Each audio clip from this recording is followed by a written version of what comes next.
د یو فقیر عجبه واقعه. د هندوستان د ډیلی د جامع جومات په دروازه کې یو معذور انسان ناستو او خیرات یې غوښتو. یو انګریز د جومات کتلو لپاره هلته راغلی. موږ هم وکتل چې جامع مسجد ته انګریزان هم ځي راځي. هغه انګریز په ډیره اوچته عهده وظیفه باندې و. کله چې دغه فقیر مخې ته راغلی نو هغه فقیر سلوټ سلامي ورته وکړه د دې لپاره چې کسه راکړي. هغه انګریز فقیر ته څه پیسې ورکړې، لیکن انګریز بهر ته ولاړ پاتې شو او جومات ته دننه نه راتلو. د جومات نقشه او عظمت څه داسې و، پر لوحه لیکل شوي و چې څوک د الله جل جلاله د کور مخې ته راشي نو سکون ورته حاصل شي.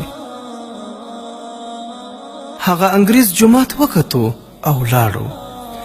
کور ته چې راغلو نو ورته پته ولګېده چې د کومې بټوې نه مې فقیر ته پیسې ورکړې وې هغه بټوه اوس نشته، چېرته ترې بېدرکه شوې وه.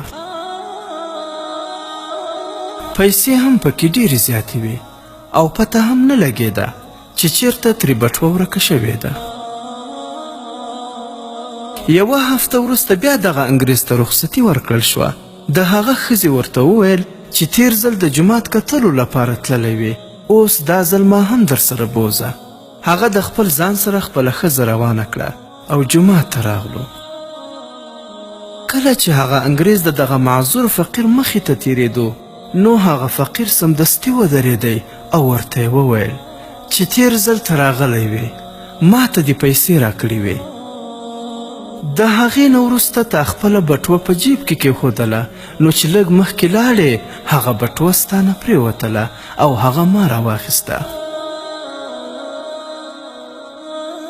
دا بټوه ستا زما سره امانت و، دا واخله خپل امانت. انګریز چې بټوه خلاصه کړه نو ټولې پیسې پکې پرتې وې. حیرانه پاتې شو او سوچ یې کولو چې دا څنګه چل دی چې ټولې پیسې یې ما ته په پوره توګه سره راواپس کړې. زما خو دا فکر و چې که چا بټوه موندلې هم وي نو پیسې خو به واپس نه کړي، البته که بټوه درکړي په هغې کې څه نشم ویلی. د فقیر نه یې پوښتنه وکړه چې آخر دا څه وجه ده چې تا یوه روپۍ هم د دې بټوې نه ده پټه کړې. هغه معذوره فقیر ورته وویل چې خبره دا ده چې د قیامت په ورځ به هر سړی د خپل نبي علیه السلام پسې شاته روان وي. کله چې ما بټوه راوچته کړه نو زما زړه خو غوښتل چې پیسې ترې پټې کړم، لیکن بیا زما په خیال کې راغلل چې ګوره هر یو کار به الله ته وړاندې کیږي. که چیرته زه دغه پیسې د ځان سره کړم او بیا سبا ته د خپل نبي اکرم صلی الله علیه وسلم وروسته روان وم او تاسو د حضرت عیسی علیه السلام پسې روان وئ، په دې وخت کې هسې نه چې ستاسو نبی عیسی علیه السلام زموږ نبی اکرم صلی الله علیه وسلم ته شکایت او ګیله وکړي چې ستا امتي زما د امتي نه پیسې پټې کړي وې. دغه سوچ مې وکړو نو ځکه مې په هغه پیسو کې خیانت ونه کړو. واخله دا ستاسو پیسې دي، ما تاسو ته واپس کړې.